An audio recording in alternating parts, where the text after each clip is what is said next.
بسم الله الرحمن الرحيم والحمد لله رب العالمين والصلاة والسلام على سيدنا محمد النبي الأمي وعلى آله وصحبه أجمعين اللهم إنا نستهديك لأرشد أمرنا وزدنا علما ينفعنا أما بعد فنكمل في دروسنا من كتاب نور الإيضاح للشيخ الشرنبلالي رحمه الله تعالى فنكمل في مكروهات الصلاة.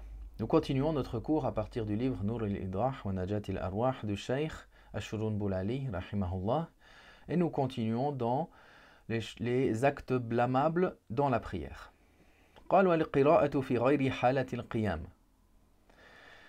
La récitation du Coran dans une autre station que la position debout est blâmable. Dans le ruku', dans le sujoud, il y a des évocations à faire, qui est recommandé de faire, le tasbih notamment, mais dans ces positions-là, dans l'inclinaison ou dans la prosternation, c'est blâmable de réciter le Coran. Il se peut des fois que la personne, quand il prie rapidement, il est debout, il récite la Fatiha, il récite Surat al-Ikhlas, et la fin de Surat al-Ikhlas, il la finit lorsqu'il, en raison du fait qu'il fait la prière rapidement, il s'incline et il termine وَلَمْ يَكُنْ لَهُ كُفُوًا أَحَدٍ Surat al-Ikhlas dans le ruku'. Ça c'est blâmable. وَإِطَالَةُ الرَّكْعَةِ الْأُولَى فِي التَّطَوُّعِ Dans la prière recommandée, dans la prière surérogatoire, dans la première raka'a, c'est blâmable de réciter plus d'une manière de prolonger la récitation, c'est-à-dire de prolonger la récitation. Dans la première raka'a, des raka'at qui sont nafila, qui sont recommandés, qui sont surérogatoires par rapport à la deuxième raka'at. Sauf si c'est rapporté dans la sunna, si c'est rapporté que dans la sunna, de faire ainsi. Comme par exemple, c'est le cas dans la prière de l'witr. Bien sûr, la prière de l'witr, elle est wajib chez l'imam, Abu Hanifa, rahimahullah. Mais c'est rapporté que le prophète, dans la prière de l'witr, il récitait dans la première raka'at Sabbih isma rabbika al-a'la, dans la deuxième raka'at al-kafirun et dans la troisième raka'at al-ikhlas. Donc ce n'est pas la même quantité qu'il récite, mais ça c'est rapporté dans le hadith et il n'y a pas de problématique en cela. Sinon, c'est blâmable de prolonger la récitation de la première sur la deuxième par rapport aux prières qui sont surérogatoires. Dans les prières fard, alors c'est recommandé que la première soit plus longue que la deuxième. وَتَتْوِيلُ الثَّانِيَةِ عَلَى الْأُولَى فِي جَمِيعِ الصَّلَوَاتِ Dans la totalité, dans l'ensemble des prières, c'est-à-dire qu'elles soient fard ou que ce soit des prières nafila, le fait de réciter la récitation dans la deuxième raka'at soit plus longue que dans la première. C'est-à-dire ce qui est équivalent à 3 versets ou plus. Si c'est un verset de plus ou 2 versets de plus, il n'y a pas de problématique en cela.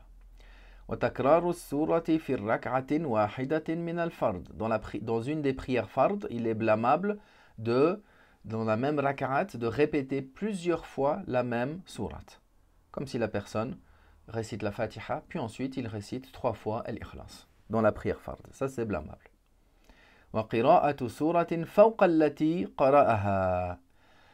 Également, dans l'école hanafite, c'est blâmable que la personne récite une sourate qui précède celle qu'il vient de réciter. Par exemple, la première raka'at, il récite al-Fatiha, ensuite al-Falaq. Dans la deuxième raka'at, il récite al-Fatiha, puis ensuite al-Ikhlas. Al-Ikhlas, dans l'ordre des sourates dans le Mus'haf, vient avant. Donc, le fait qu'il récite une sourate qui vient avant celle qu'il vient de réciter, c'est blâmable. C'est de parmi les wajibat. Le fait de réciter dans la première, dans la deuxième, dans l'ordre des versets ou des sourates qui sont dans le Coran. Maintenant, si par oubli, dans la première rakaat, il récite Al-Fatiha, puis sourate An-Nas, Qul a'udhu bi rabbin nas. Et dans la deuxième rakaat, qu'est-ce qu'il va faire? Il répète An-Nas. Il répétera An-Nas. Il n'y a pas de ishkal, il n'y a pas de problématique en cela. وَفَصْلُهُ بِسُورَةٍ بَيْنَ سُورَتَيْنِ قَرَأَهُمَا فِي رَكْعَتَيْنِ. Par exemple, alors donc il mentionne ici le fait de séparer dans la première et dans la deuxième raka'at, dans le premier cycle et dans le deuxième cycle, de réciter une sourate, puis une autre sourate, alors qu'il y a une sourate intercalaire entre deux. C'est-à-dire que par exemple, dans la première, il récite Al-Ikhlas, dans la deuxième, il récite An-Nas. Donc le fait de délaisser, de séparer ces deux sourates par une sourate qu'il n'a pas récité intercalaire entre deux, alors ça c'est blâmable. Wa shammu tibin, le fait de sentir l'odeur du parfum, également c'est blâmable. C'est-à-dire le fait que lui, il fasse volontairement cela. Comme s'il a du parfum sur lui, par exemple, et puis lorsqu'il se relève, il a de l'odeur du parfum qui revient et il sent cette odeur-là. Ou une bonne odeur qu'il y a dans la mosquée, le fait qu'il la respire volontairement, uniquement pour cela, alors c'est blâmable.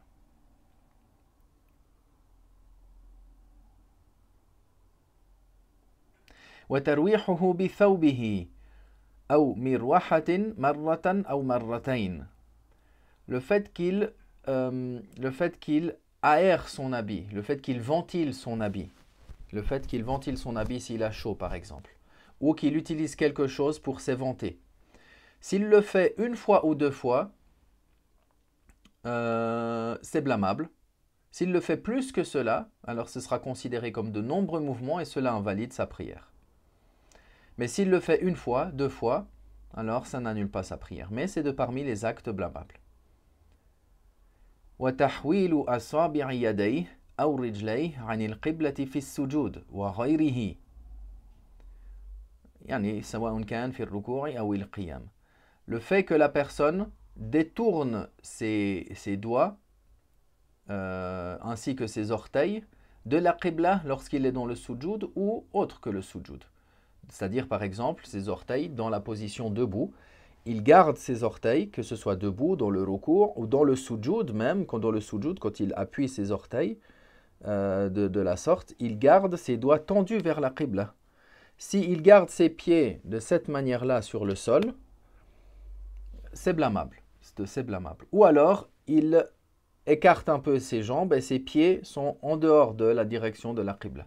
Ou lorsqu'il se prosterne, il met ses mains en ayant ses doigts qui sont détournés de la qibla, ne sont pas droits devant lui. Ça, c'est également de parmi les actes blâmables.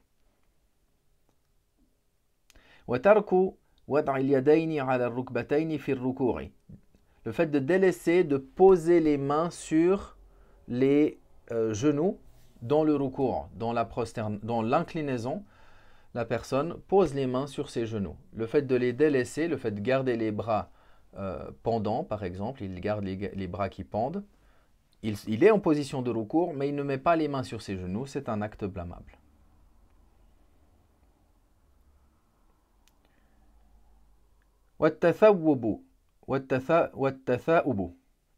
Bailler, également, c'est de parmi les actes blâmables. La personne essaye de se contenir, on l'a mentionné. Si la personne est debout, il essaie de se contenir en pinçant légèrement sa lèvre pour se retenir de bailler. Ou alors il met, s'il est debout, la main droite devant sa bouche, ou s'il est dans une autre position, il met sa main gauche. Il met sa main droite s'il est debout, ou bien sa main gauche dans une des autres positions. Il se retient tant qu'il peut de bailler.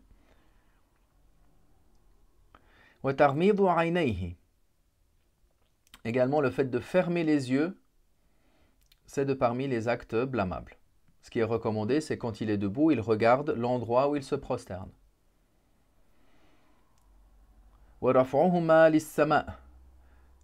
pendant la prière, également c'est blâmable qu'il lève les yeux au ciel, que cela soit quand il est debout ou lorsqu'il se redresse du ruku', quand il dit Sami Allahu liman hamida, s'il relève la tête en regardant le ciel, également c'est blâmable.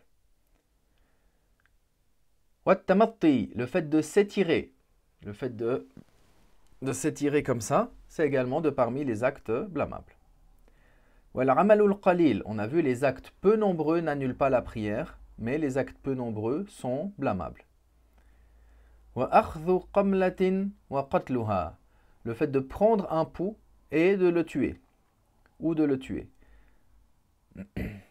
Wa tartiyatu anfihi wa famihi, se couvrir la bouche et le nez, sans qu'il y ait de nécessité, également c'est blâmable. Le fait de mettre quelque chose dans la bouche qui va l'empêcher d'avoir une récitation qui est recommandée. On ne parle pas ici qu'il va faire qu'il ne peut pas réciter. Non, il arrive à réciter d'une manière juste, mais pas de la manière qui convient, pas de la manière qui est masnouna.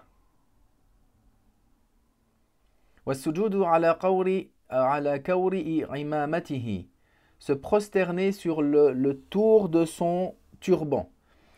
C'est-à-dire, dès lors que son turban est sur le front, si la personne a mis la qalane soit comme ça, puis après il entoure le turban autour de sa tête. Il roule le turban autour de sa tête.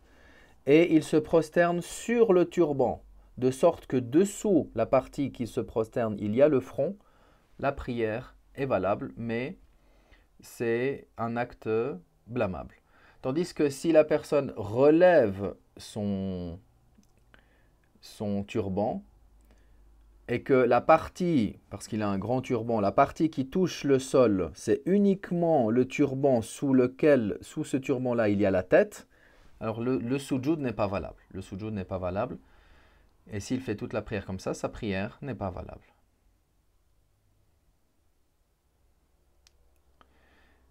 Aw ala suratin, ou également se prosterner sur une image. Également, c'est blâmable de se prosterner sur une image.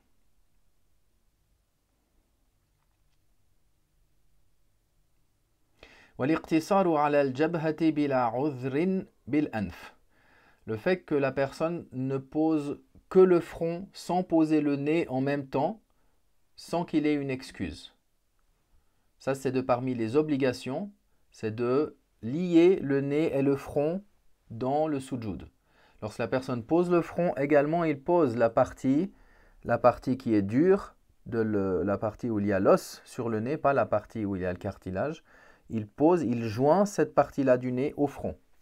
S'il délaisse le fait de poser le front avec le nez, c'est-à-dire il se suffit de poser que le front sans qu'il n'ait une excuse, alors c'est une karaha, c'est blâmable. Puis il mentionne le fait de prier dans la rue, également c'est parmi les actes blâmables. Walhamdulillah wa sallallahu wa sallam ala rasulillah.